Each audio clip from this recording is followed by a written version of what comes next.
and he lives in the neighborhood of the church, and has a lot of friends, and he heard Marcus, one of my friends, who sung the Still Dancing with the Recording that's on my channel, and we did a song at church one Sunday, and he loved it, and he was having a dinner party of some of his friends, and when I say the big friends, I mean they were big people. And I was a little bit nervous at first, but I was like, you know what, we're gonna go in, we're gonna do it. And I was expecting, because he wanted Marcus and I to come and perform a few numbers. I was expecting, come over, we wait in the back, come out, do the couple of numbers, and then disappear. And, the exposure is all that's going to be. And I was like, you know what? It's exposure. I'll do it. But, from the beginning, number one, he gave us free reign to play whatever we want. Which is usually not normal. Usually it's like, oh, I want this gospel number, or I want that. He did want the number we did in service, but he's like, and then you have free reign to do whatever else you want. And so for me, I was like, oh, as an artist, I get to just pick. And I was like, oh, I don't have to just show gospel. I can show my musical theater side. And at the concert, I did Safe as I Can, which is a song that Matthew and I wrote for Four Smiling Girls. But also, once we got there, he brought us in. We got there a few minutes early. I got to play the piano.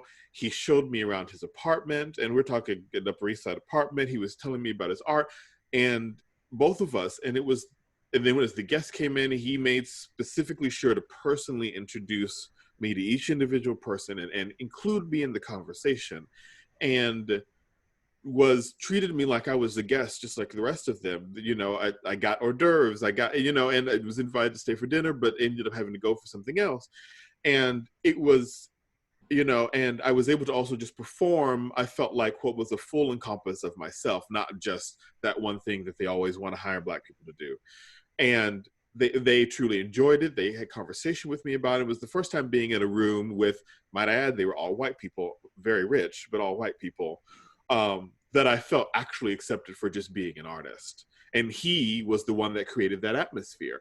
He also took me and my god sister, who was an opera singer, to the Messiah, and we got to sit in the director's box, and he was introducing me as a composer to the conductor of the New York Philharmonic and all these different people in the New York Philharmonic. And I was like, at first I was like, what do you mean? And then I was like, it kind of made me go, wait, no, I am a composer. Why is it that I feel it odd for this to be, I am a composer. That is who I am. Yes. It took this long for somebody to finally recognize that.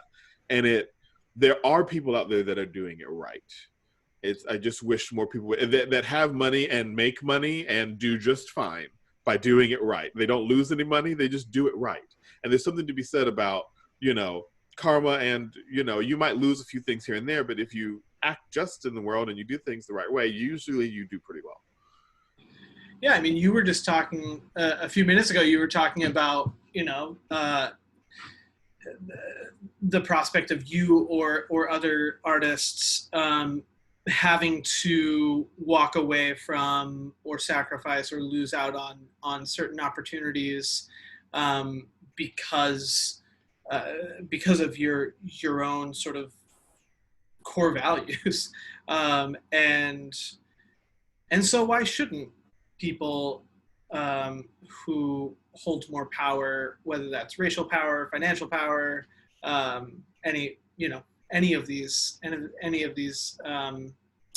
privileges that stack up with folks, why shouldn't others also be expected to make sacrifices and to walk away from certain things and to say no sometimes, or to do extra labor sometimes, and not that, and this actually isn't super connected to the example you gave, because it sounds like the end result was he got a kick-ass concert at his party. So it doesn't sound like much of a sacrifice. It was a win-win. But even like in creating space and going out of your way, like you're talking about, like someone going out of their way to show respect and to give you the respect that's due, I think is something we need to see a lot more of. Well, he just treated me like a human. Yeah, And like, I wasn't a black person, I wasn't a this person, I was a human. That he yeah, liked my art, and he, and it was the first time that I felt like a human, and like I could exist outside of my blackness. And not that my blackness, I mean, but yeah, because in the past my blackness has been a hindrance, and something that has kept me from getting forward or getting to a certain place. It was the first time that I could just be an artist, and it felt refreshing.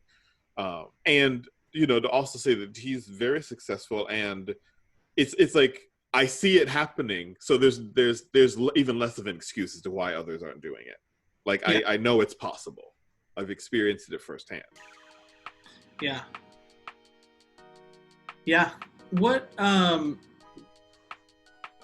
now I'm like putting you on the spot, which isn't what we're No, go supposed to for be it. doing. But I'm just curious, like what do you think are, or do you have examples of like ways in which, because that's another way that I think people like me often let themselves off the hook.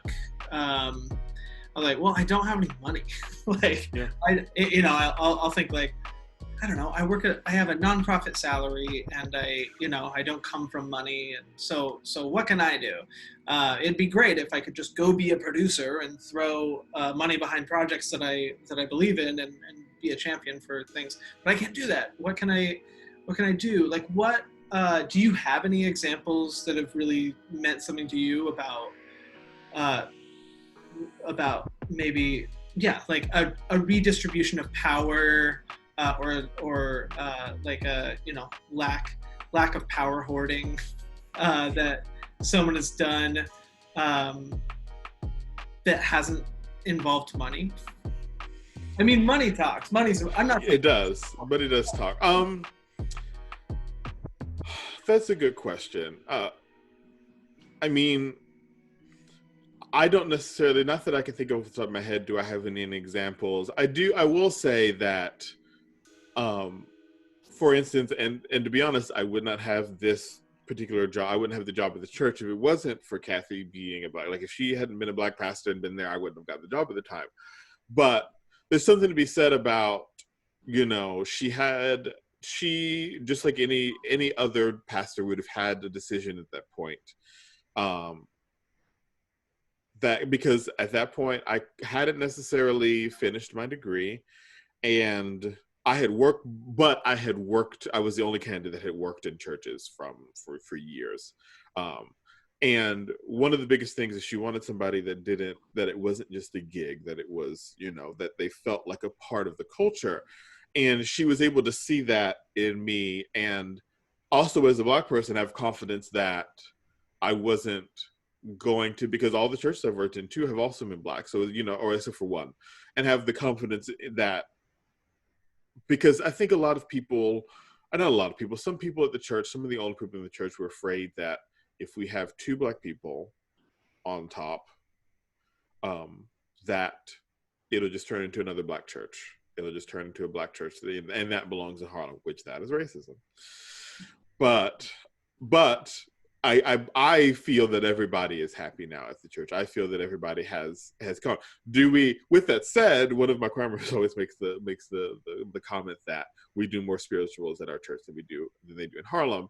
But I also believe that you don't just do spirituals in February. You do it when it's just another form of sacred music that can be used equally throughout the service. But anyway, I digress. Kathy gave me that opportunity. She said, you know what, I'm going to go with my gut, and I'm going to give the opportunity to somebody else that I know would not otherwise get it, especially at this church on Park Avenue. And she gave it to me. And, so far I think I've stepped up to the plate and done my job. And she's been very happy with it. And I feel like a lot of the congregation is happy, very happy with what I've been able to bring, even though they were afraid at first. Now that they've seen what I can do, they wouldn't necessarily have it any other way. And it just kind of makes me think, imagine if you had, she'd given into that pressure and given in to, hiring somebody else. Where would they be now? They might not even work there anymore right now. And where would I be? That job allowed me to stay in the city and continue to write and do all those things. And so I think that's an example, at least for me, where I was given the opportunity and things, there wasn't necessarily money involved, but the things I was still able to create and prove that just because I'm Black is not going to turn to a Black show. It's I can bring more than just my Blackness to the table. And they they now understand that, and I think there were a lot of people that understood that from the very beginning. Majority of the church, just people are a little bit like, and I get it, but maybe you shouldn't be like that. Maybe that's part of the problem. Yeah. Yeah. I don't know if that answered your question directly, but that's kind of. No, I mean, it's helpful, and I think it's part of the work of being alive right now, is trying to become as aware of as possible of the ways that I'm benefiting from systems of power, and the ways that I'm and the opportunities that I have to share that power, and I don't always immediately recognize those. So I think I'm always on the lookout for, I think it's great that one of the co-founders of Reddit stepped down and said he wanted to be replaced by a Black candidate, and I think that's awesome. I'm not a co-founder of Reddit, and so I'm always trying to find but that's okay. But I'm always trying to find what's the equivalent in my world, what's the sacrifice I can make, and what are the daily things that I should be doing, and things I need to be more aware of. And I think it's telling that neither one of us have a story or an example. Right. Yeah. Because my only example outside of that in theater, where I kind of did something where, well, there was money involved, but the money came from my parents. It's like when I did Wild Party, the money came from my parents and I produced it all myself, because the other person that was supposed to be coming in to help never showed up and never came around. So I just figured it out. Yeah. Yeah, there's a lot of work to do. There's a lot of. Yeah, and I've come to terms with, what, it's not going to all be fixed in my lifetime. That I can't expect, because change does take time, and it's ingrained in so many different ways, in ways that we probably aren't even thinking about right now, that in order for it to completely be solved, but at least we can, start working and start going towards this, and I feel like we're at a place too where we can make big and bold changes. It's been laid out on the table now. Now it's up to people to make the changes. And there's a big danger, I think, of these conversations stopping. As soon as it's not sensationalized, as soon as it's not popular or the it thing for people to post about on Instagram, as soon as it dies down and people go back to work, the conversation cannot stop. Yeah. And I think, the biggest danger is cool, NASCAR put out a statement, NASCAR put out a statement. And everyone, everyone's putting out these statements, and individuals are posting on their social media, and everyone's marching and demonstrating and donating, and all of that is great. And is it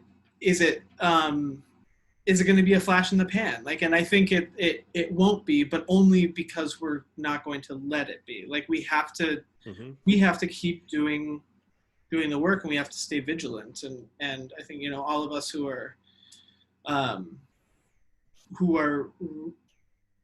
really, really trying to confront this issue, which right now seems like most people have to keep going. And it's hard and it's uncomfortable. So there's a temptation to want to stop, or want to go back to normal, or want to make some surface level change, and think that the issue was solved, when really this is about dismantling, and it's about dismantling and just being really honest about ourselves, and about what we value, and about what we're doing, and what space we can create. And we just have to commit to keep doing that. Yeah, we do. So I want to shift things a bit back more to your history and your past. When was the first time you saw what racism was and realized, this is racism, and maybe this is not great? Yeah, mean, I grew up in a Mormon family, and my parents are really great, and we have a great relationship, and they're still very much Mormon. I'm not, and I don't think this was the earliest. I remember, I can remember as a kid, my mom showing me the Ruby Bridges painting from Norman Rockwell, and I remember watching like a made-for-TV movie called Selma, Lord Selma. I don't know who was in it or anything, but I think it was like a Wonderful World of Disney thing. And I know that it was important to my parents that they talk about racism in the past, and about about all of that. And I remember the first thing that I can remember is when I was young. So the Mormon Church doesn't have a great racial history, and that's an understatement. And learning from, for some reason, I remember it being my cousin pointing out that the Mormon Church didn't let Black people have the priesthood until 1978. And I think it was so ingrained in me how important the priesthood was, and how important priesthood ordinances and having that was for individuals and families and communities. And so that, I think, was the first like gut punch to young Matthew of, and I didn't believe it. And then I fact checked it with my parents, and they had the very hard, candid conversation. Like, yeah, that's true, and it's not good. And we talked about it, and I think it was the first, like, because for one thing, it was it felt really recent because we were in the night. It was less than 20 years ago that this had been happening, and it was in my parents' lifetime, and so that was really interesting. Them talking about their experiences of when that change was announced, and so it was the first time I had heard about something like that happening, sort of within the lifespan of my immediate family. And yeah, I lived such an insular Mormon existence that it's telling that the first like big awakening I had was like, wait, we didn't let everyone be fully Mormon, but Mormonism was so great.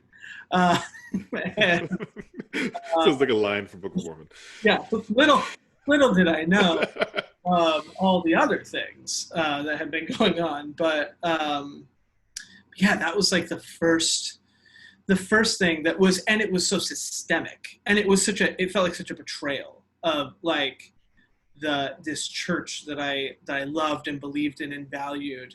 How could they? That was my family. That was my community. How could they have done this? And like 1978, even, anything was too late, but 1978 is really too late. And so there was also that, because I remember also my young mind thinking like, okay, well, all these like movies that we're watching and stories that I'm hearing, those are all in the 60s. So the Mormon Church seemed way far behind. So I think it was the first time like really confronting like a community that I am a proud member of has a really bad history with as far as this is concerned. So it's a weird answer. Yeah, and it's I know you have many stories of being a Mormon. I've heard many. You have still been that's a whole like podcast in itself of. Haven't we heard enough about the Mormons? Oh my gosh. But I would have fast forward to now. And so now you have a black boyfriend and you also have a black son. I want to talk a little bit about what it's like and what you are aware of uh, having those two relationships and very prominent relationships in your life and how that affects the way you move through the world. Yeah. Well, so I became a foster parent in 2016.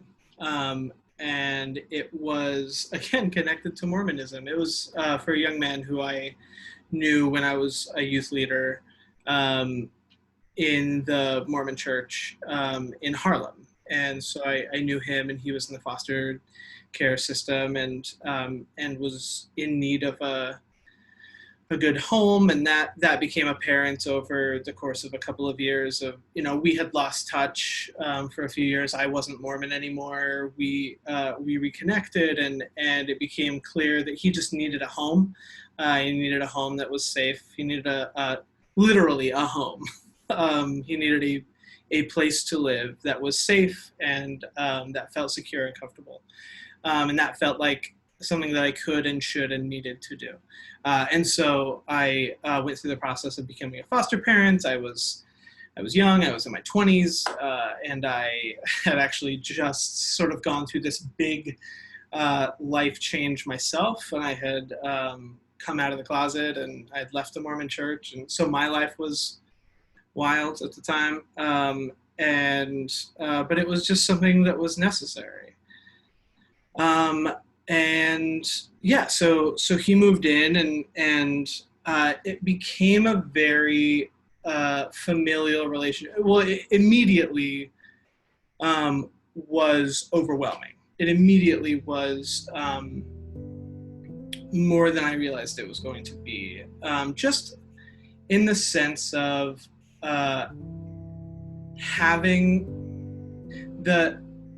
carrying the emotional weight of another person, and a switch flipped inside of me that was unexpected, because when we had talked about me becoming a foster parent, he and I specifically, I had said, I'm only 10 years older than you, and this is going to be, we're basically going to be roommates, and I'm just going to, sort of be that fun uncle person. And immediately, once he moved in, the switch flipped inside of me, and I felt, and it's probably not, this is not new at all to any parent, but I felt this responsibility, and it was a weight that I felt like I carried around all the time. And even when I wasn't with him or explicitly doing like caretaker things, I very much felt that, and so yeah, that was a really interesting formative experience, and also it required a lot of listening, and usually the mistakes that I made in sort of forming our relationship were because I wasn't listening, or I was listening for the wrong things, or it required a lot of keeping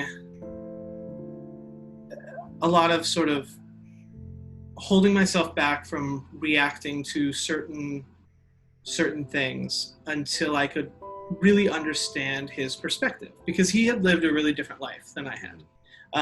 And usually when people are parental figures to teenagers, they've known them their whole life. Mm-hmm. They have a lot of context. And so there's a certain shorthand, or a certain just sort of,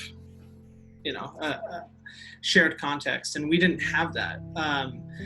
And so it was just such a complicated relationship because of all of that. And I knew also that he had had some negative experiences in the past with foster parents who were white. And this had happened more than once, and he had described some of those to me, and we'd had some really open conversations, and he would call out sometimes behaviors of things I was doing that that felt alienating to him.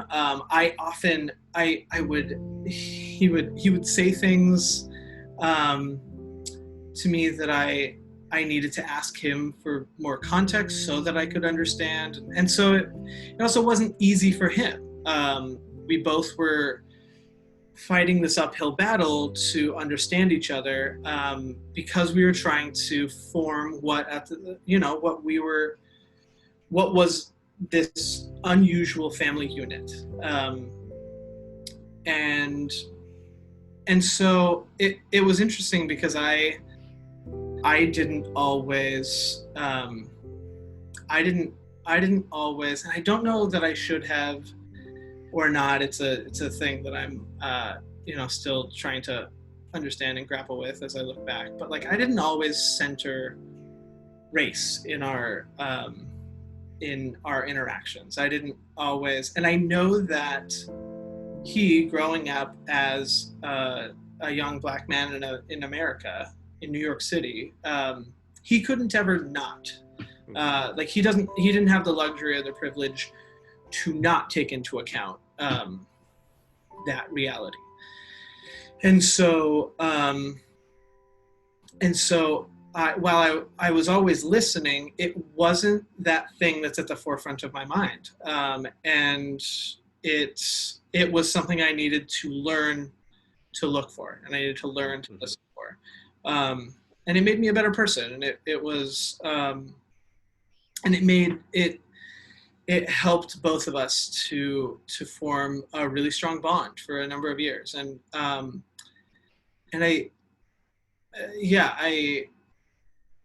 I found myself, because I was in that role, and our relationship evolved, and there was a time when, and it's okay for relationships to evolve and for things to change. There was a time when he really felt comfortable referring to me, and he wanted this, and said, I was always the one who made sure I was taking my lead from him, but he really wanted sort of our language with each other to refer to each other as like father and son. And we had this sort of shared understanding that to us those words meant something different. But he never called me dad, but yeah, he would refer to me as his father figure, or and so at the time I think that was really valuable. And again, always taking my lead from him, and I was always trying to be respectful and to listen. I think with time, especially as he left the foster care system, that became something that like a term and a definition of the relationship that he was less comfortable with. And so I don't use that anymore. So not to correct you, but I wouldn't refer to him as my son. He isn't, and I think it's important. And I say that not to diminish how much I care about him and love him, or the bond and the sort of unusual family that we had, but to acknowledge that those were terms that were important to him at a certain time. And so I wanted to honor that. And when that became less of how he viewed our relationship, I wanted to honor that also. It's complicated. It's hard. Fostering is hard, and but it's nothing in comparison to being a foster kid. That's hard. Being a foster parent is very challenging, but it pales in comparison to the difficulties that kids in the system face. And fostering is something that I really want to make a part of my life for the rest of my life, and acknowledging that, like, it was hard to hear about. And again, it's one of those things. So I sometimes would meet people who would like look askance at, who's this white man who's adopting this black teenager. Mm-hmm. And because there was a period of time when he really was interested in doing and moving forward toward adoption. And again, following his lead and being respectful of that. And when that was something he wasn't as interested in, I backed off on that and always just sort of allowing him to define what this relationship was. But also not letting that dictate how invested I was in the relationship. That never changed, and it won't ever.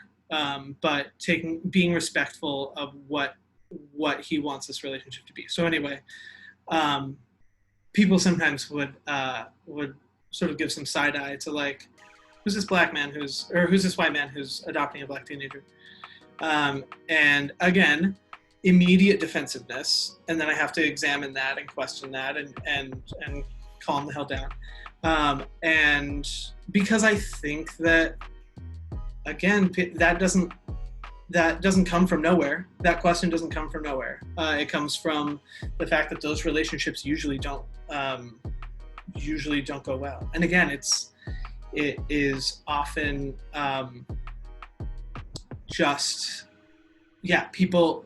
people have made mistakes in the past, and I think there's a lot of people share in that trauma. And so I really worked hard to not be a part of that problem, and I know that there are a lot of ways in which I succeeded, and I know that there are mistakes that I made, and it was and is a constant struggle. But I know that as I continue in the future, if I want to be a foster parent or I want to adopt, both of which are important to me, it's something I need to be hyper aware of, because it's not an option to ignore the fact that we're two different races. Like, that's not an option.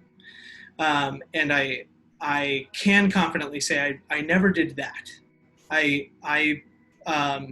maybe wasn't always as active as I needed to be in acknowledging and taking responsibility for things. But I was always really careful not to do that bullshit thing where we pretend that it doesn't exist. In any relationship, it's important to not like gaslight people and pretend that race doesn't exist. I can go through my life not really thinking about race. It's like that Griffin Matthews quote. Like, I could go through my life without engaging with racial issues. I could go move to a small town in some state and never have to think about it. And a lot of people don't have that privilege, and it's important for me to not try and do that. And understanding also that because of the systems white people have set up, that is what makes that a privilege. It's all, you know what I'm saying? Yes. But I will say, like, the good thing that I see, at least from my perspective, that I see that you're doing, and that I think that similar reasons as to how I feel about you with First Women and Girls, is you're doing it because you care about him as a human and as a person, not because I want to save a black person, it's not because of that. It's because you care about him as a human first. Right. And it was, it also wasn't something, I don't know if this is good or bad. I think it's neutral, but the reality was that it was something that happened out of necessity. It was the right thing to do for me and for him, two individual people at that time, because of the relationship that we had and because of the ability that I had to provide something that he needed. Mm-hmm. But it was extremely specific to that context, and wasn't about any of those, it wasn't a white savior moment, and it wasn't a white guilt moment. It was very, very specific to the circumstances that we were in. Not to say that though, like, I still had to be careful that that never that it never turned into that kind of relationship, or that the so at one point, um, we went on a vacation. We went on a trip to Senegal, to Dakar in Senegal, to meet his biological family. And I had applied for this travel grant for us to be able to go, and it was this really cool experience, and one where he had never met his grandma, who lived there, and all of those relatives. And so there was, because we had gotten this grant, there was like there were some articles written about this, and some human interest stories about us. And I was like he got annoyed with how careful I tried to be. He got annoyed until the articles came out, and it felt weird, because it always feels weird to see your story put in print if you didn't write it. But I was always hyper careful to reach out and make sure that any request was going to be respectful. I was very careful not to ever lean into, and people sometimes wanted to lean into the angle of a white savior kind of story, and it would be really easy to tell that story that way. Yeah. And I think that was sort of the low hanging fruit. And so I was always saying like, nope, that's not how this happened. And I would explicitly say like, I don't want this story to sort of lean into any of those tropes. And there were a couple of times when things were published, and I reached out and I asked for them to make corrections, and people always did. No one ever said no. But there was a New York Post article, and the headline was weird, and that was one thing that we couldn't get changed because it was a different editor and things. But yeah, I just I really wanted to work hard to make sure that as little as possible entered into our relationship.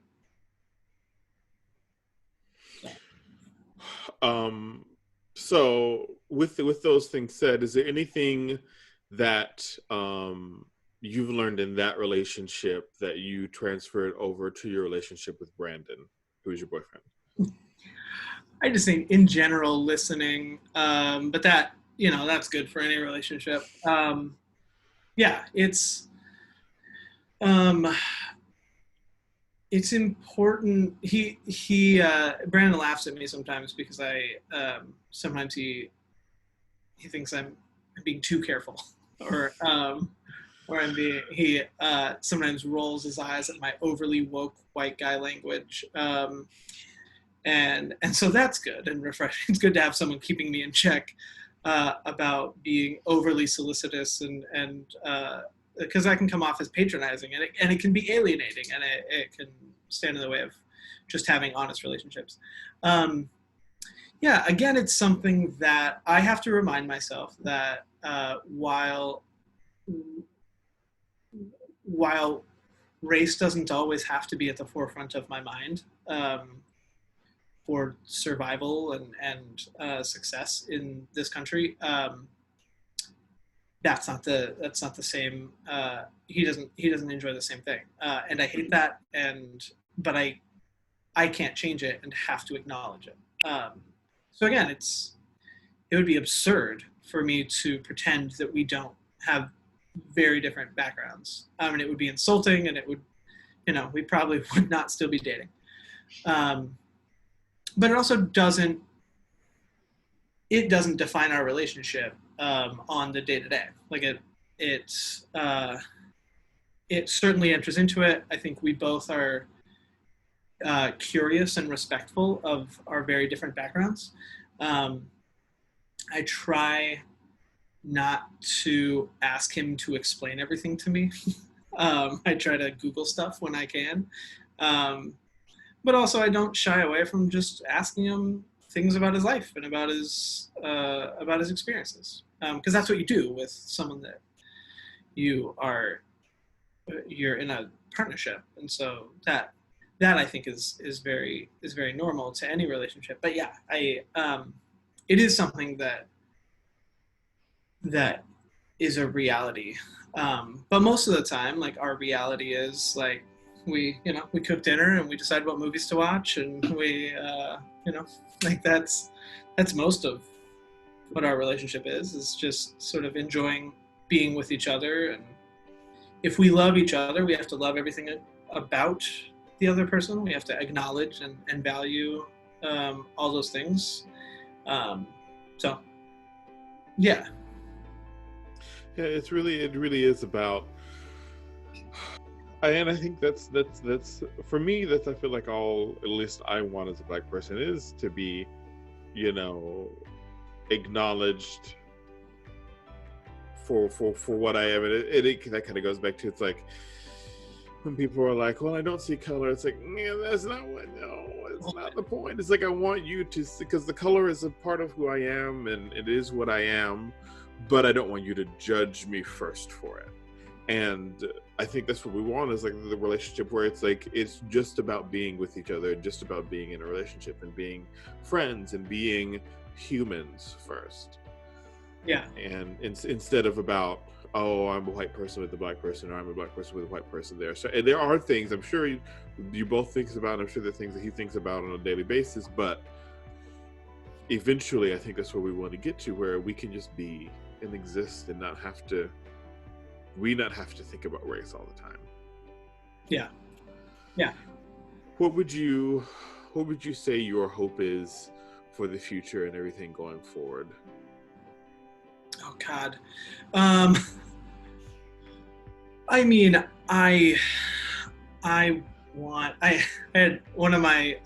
the alums who works for me. I call them my students because I knew them as students, and I have that kind of. So one of my students the other day said, he's like, "You just have such dad energy," and he said, he said, "It's weird to me that you don't have kids at home that you're taking care of, because you have major dad energy." And so, like, the dad energy in me is like, I want everyone to be safe. I want everyone to be okay. I want,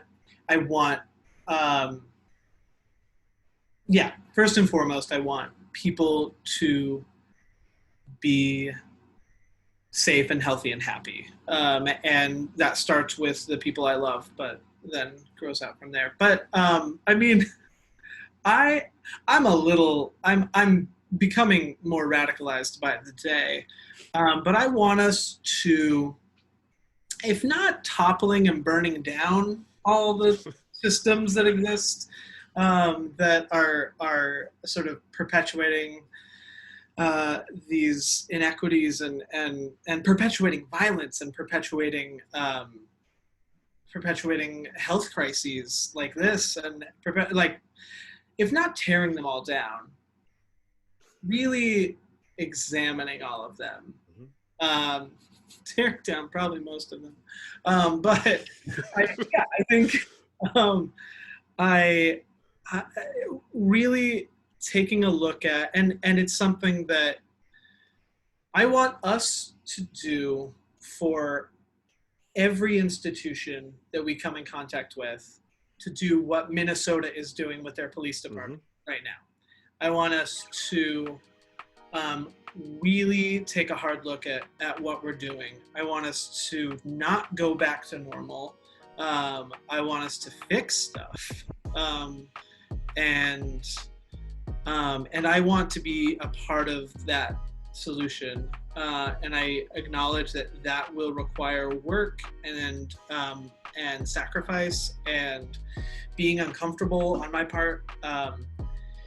And so my hope for myself is that I don't lose the drive to do all those things. That I don't, like we were talking about, that this isn't a temporary thing because everyone's posting about it on.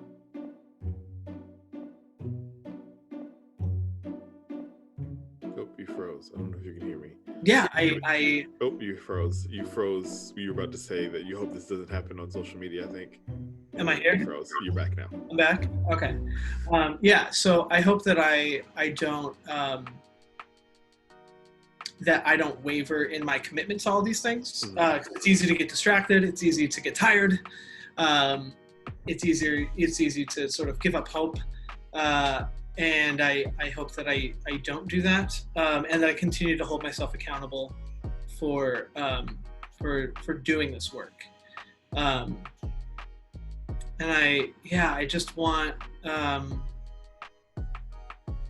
I very much want to be part of the solution, for whatever that is, and I'll learn day by day what that actually means. And there are great people who are teaching me, and I'm trying to pay those people that they teach me.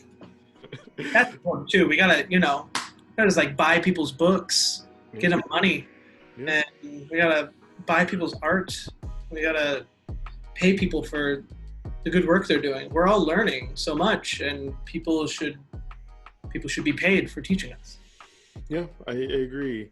Is there anything specific for the Broadway and the theater community at large that you think you can be doing? And do you think they'll fully come around? Do you think it's another thing that it's like maybe it gets torn down and rebuilt, and or maybe another section, not a BET, but like, or is this a time where we examine, do we build something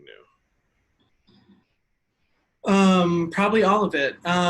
Yeah, I don't know. I know that, Broadway, like the Broadway industry is so much like, who holds the power in the Broadway world often comes down to like real estate. There's something like it's intentionally limited, even geographically. And there's, so that power, and producers who have relationships with theater owners have huge amounts of power, and then content creators and artists who have relationships with those producers also hold a lot of power. But like, I think there's this very hierarchical power structure. I don't know how we dismantle that without huge structural change. I also don't even know how we as a theater community could enact that structural change without huge structural change in the country, like in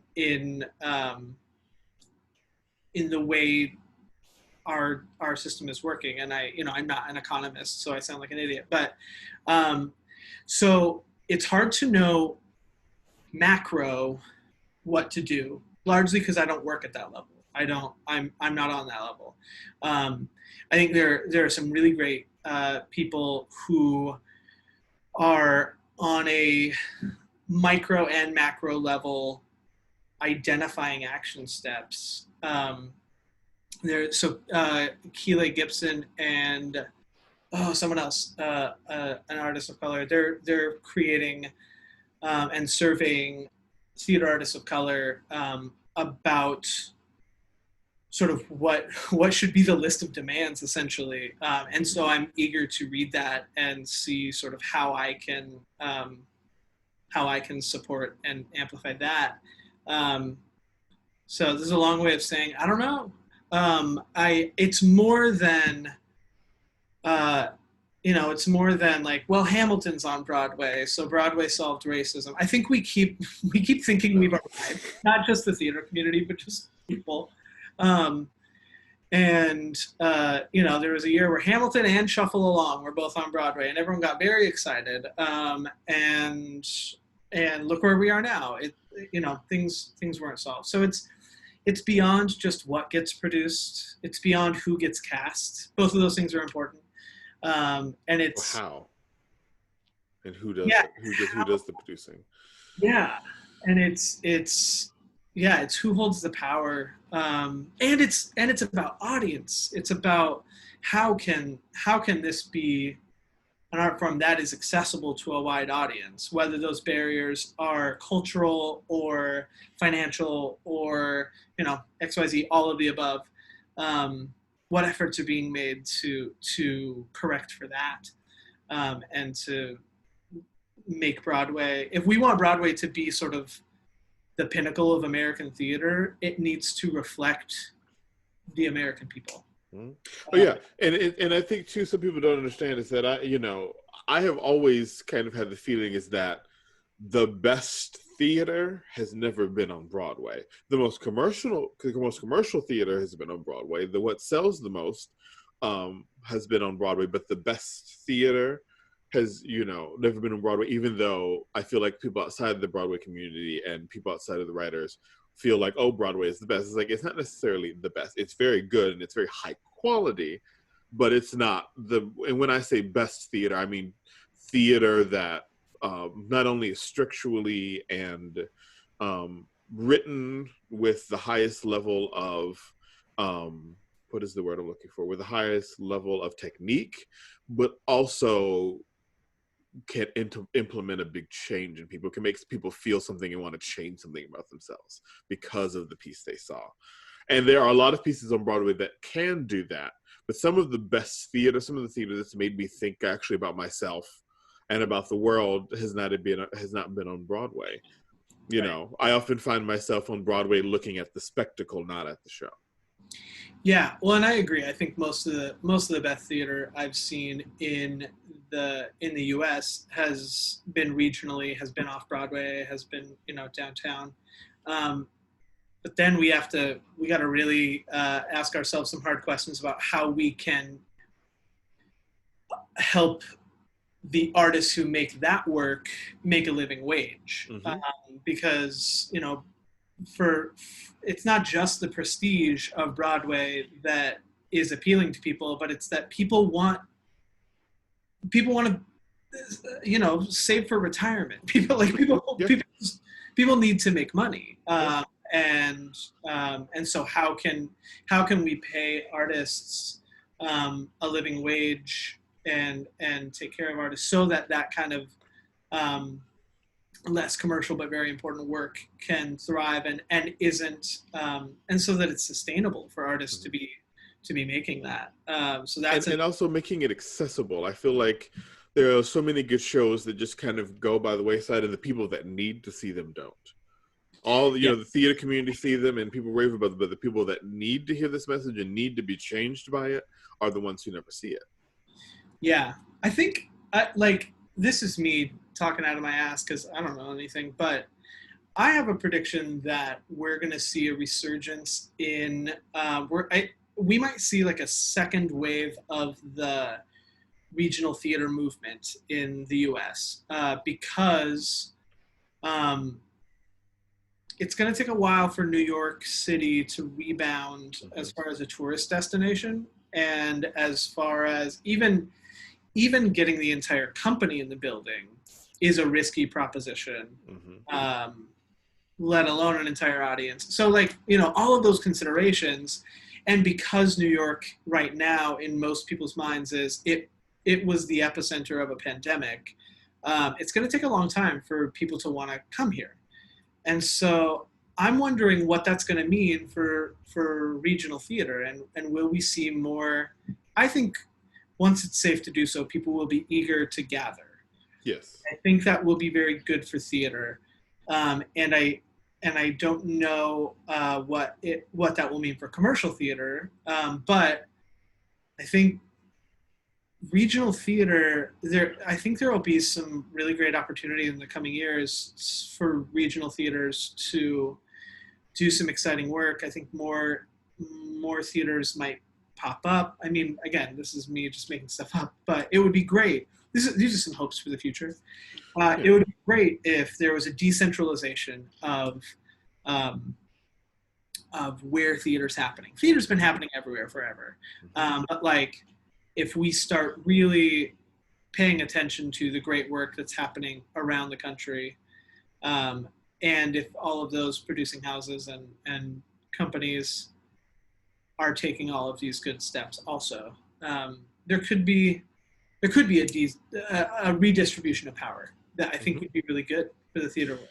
Simply because of pandemic restrictions and social distancing, I have a feeling that there's probably going to be a surge in off-Broadway houses as well, because it's going to be easier to meet in groups of 150 to 200 than 500 to 1,000. And those budgets for those shows are much more conducive to running on a 200-seat house versus a 1,000-seat house at a Broadway show. You have to be filling up at least 500 to 1,000 seats to be able to pay in a Broadway house. And so I think that might shake up things a bit, and take maybe some of the spotlight. I don't want to say take some of the spotlight away from Broadway, but I think it needs to be shared, because it's no longer, I don't think it deserves the full spotlight anymore. I see so many other great things happening outside of it. And I wish that there was a way to show that to the rest of the world, and there was a way to make them understand that this stuff is equally as good as Broadway, if not better. But, it's, you see the Oscar award or you see the Tony Award and you just assume that it's what the best is, but it's not necessarily. Yeah. Yeah. When Broadway drives tourism, so there's a lot of vested interests to elevate Broadway as an industry, and yeah, I think we have to be second guessing where we place value, and what gets prestige and what doesn't. It's like we were talking about with the BMI workshop. Like the BMI workshop, because of its pedigree and because of the people who have gone through it, and because it has a Tony Award and its proximity to Broadway, which has so much clout, it is viewed as like an industry standard for musical theater writing, and whereas a lot of other groups don't have that same prestige and that same sort of visibility, and how can that visibility be shared? I had a friend one time who pointed out that in the theater, and it's because of the way theater has run for, I think all of American history, but we have a scarcity mentality. We think of professional theater as a zero-sum game, and I think maybe that's something we need to start re-examining. We need to think, if resources go here, they can't go here. If this person is working, this person can't be working, and how can we continue to create space rather than think of it as limited? Because I think as soon as something becomes limited, it becomes contested, and people get territorial, and only certain people are included in that conversation. Like I think it just becomes this the root cause of a lot of our backwards thinking about how professional theater can exist in the world is because we think that there can only be so much of it. Yeah, and I think there's plenty of money, and I think with the same thing said, there's plenty of money to be made when people act right, when people treat people like people. And all I can hope is that, because it's like, I know, just from talking with me and my friends and with you and other people just over the years, it's like, I know I have ideas and things that I've seen that come from references that probably are specifically Black or not, or have some Black reference, or that I bring to the table because of my specific training, in theater. I really do think I have ideas and things that could help change a lot of things, and that would make the theater community better. And I think there are a lot of Black people and a lot of people of color that have similar ideas that could really, because Broadway used to be equally as it used to be popular. It used to be pop music. That is but it is no longer. And I think it's because it's soured in its whiteness in a lot of ways. And it's time for, even though people of color have been a part of it, we haven't really. We've been used in it, but not a part of it. And, I have a lot of ideas, and a lot of people of color have ideas. We have these ideas we've been storing up for years because we haven't gotten to use them. And, the question is, will somebody with the money take the chance? We're at this great point in America where I think where we need people that will take the chance. The question is, will somebody? Yeah. It's a shame that it's thought of as taking a chance. Mm. But unfortunately, that's that's how a lot of people will view those opportunities, especially if money is the thing we value the most. Yeah. And yeah, that's a painful thing to reckon with. I think part of my job is to really support that change, and to, I think I can't sit here and figure out exactly what needs to be done. I think, but I think that it will be an incremental fight and struggle that I will find whatever ways I can be a part of it, and then I will do the work. Something I've been like, my mantra over the last while really has been like, shut up, listen, and then get to work. And that's what I plan to do about this too. Yeah. And that's what we need, is we need people that have that mindset of, and I feel like listening is the big key. And it's not just